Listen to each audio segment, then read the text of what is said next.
rehabilitasi cara berpikir supaya agama itu menjadi kenyataan, bukan hayalan-hayalan surgawi, bukan. Hadisnya juga ada, Rasulullah bersabda banyak nih nanti di akhir zaman orang itu berbuat sesuatu yang tampaknya amaliah akhirat, nyatanya di akhirat kosong, tidak ada apa-apa. Tapi juga ada nanti orang, sebagian manusia yang berbuat tampaknya perbuatannya semata-mata dunia, tapi sebenarnya dia telah beramal akhirat. Loh, kan misteri ya kalau sudah begini ini. Di antara kita sebenarnya yang akhirat itu siapa? Itu. Ini agama, sangat mungkin.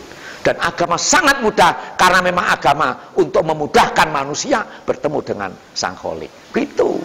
Ojo dipersulit, agama dipersulit, harus begini, menurut pikiran kita masing-masing. Oleh karena itu, agama dipermudah itu Rasulullah tidak dibekali ilmu sedikit pun oleh Allah Subhanahu wa Ta'ala. Maka beliau disebut Nabiyil Ummiyi. Rasulullah yang bodoh, Nabi yang bodoh. Karena beliau bertindak, berdakwah bukan karena ilmu. Beliau sholat bukan karena ilmu. Makanya beliau jadi Rasul pun diangkat oleh Allah bukan karena pinter. Nah itu. Tapi wa innaka la'ala khuluqin adzim. Karena sikap hidup yang real, selalu menyenangkan. Akhlakul karimah itu bukan ilmu. Sikap hidup Rasulullah itu dalam segala sisi menyenangkan, sehingga disebut dengan al-akhlakul karimah. Kenapa? Karena sikap bergerakan Rasulullah, aktivitas Rasulullah, sabda-sabda Rasulullah itu tidak mendasarkan ilmu. Orang kaget, nah terus bagaimana? Wa ma yantiqu anil hawa in huwa illa wahyu yuha.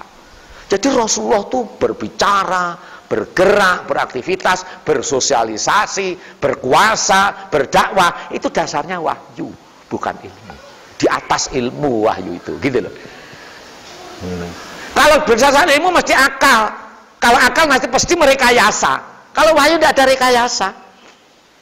Itulah ikhlas yang total. Makanya sekali lagi, kalau kita berbuat baik, tidak usah diembel-embeli dengan kalimat ikhlas. Biarkan ikhlas bersemayam di hati, jangan berubah menjadi kata-kata. Sebab ketika ikhlas menjadi kata-kata, sudah rusak semuanya itu. Artinya orang sudah tidak ikhlas. Begitu. Makanya beramal, beramalah. Bersolat, solatlah. Bah dapat surga, neraka, terserah Allah. Itu. Kita maksimalkan sekalian. Jadi kalau kita mau sholat, sholat saja. Mau dapat neraka, dapat surga, urusan Allah itu yang itu. Tapi bagaimana sholat saya bisa tumaknina? Kalau pikiran kita pas gitu kan enak begitu ya. Landak aku orang kecil, apa yang diterima itu menuduh Allah jelek sudah itu.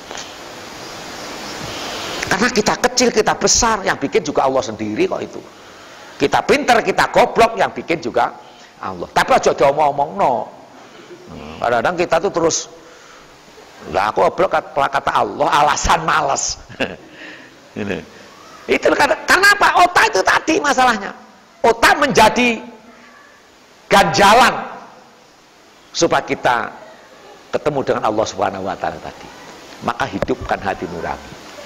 Al-Quran mengatakan alladzina amanu wa tatmainnul qulub ala bidzikrillah tatmainnul qulub. Dan orang-orang yang beriman akan damai dalam hati.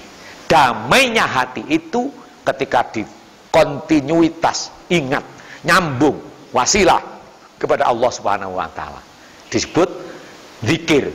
Lah, ketemu kalimat zikir, umat Islam ribut lagi. Zikir itu apa? Ya gitu. Orang modern zikir itu ya apa-apa, ini yang bimbing Allah Subhanahu wa Ta'ala. Gali batu bara ini juga atas ridho Allah gitu. Lah kita enggak zikir cuma la ilaha illallah, la ilaha illallah. Ribut lagi, keras apa sembunyi-sembunyi. Yang malu-malu sembunyi-sembunyi pelan. Yang agak sombong dikit, wow, ribut lagi. Itu kata-kata saya itu, ya Allah, ngapain sih? Biarin yang teriak lah. Toh kalau ditanya dapatmu apa, anda bisa jawab itu. Yang nangis-nangis, oh, nangislah kalau mau. Toh juga kalau ditanya hasilnya sama saja. Makanya sampai Sukmawati kebabas, Rasulullah sama bapakku Soekarno itu hebat mana.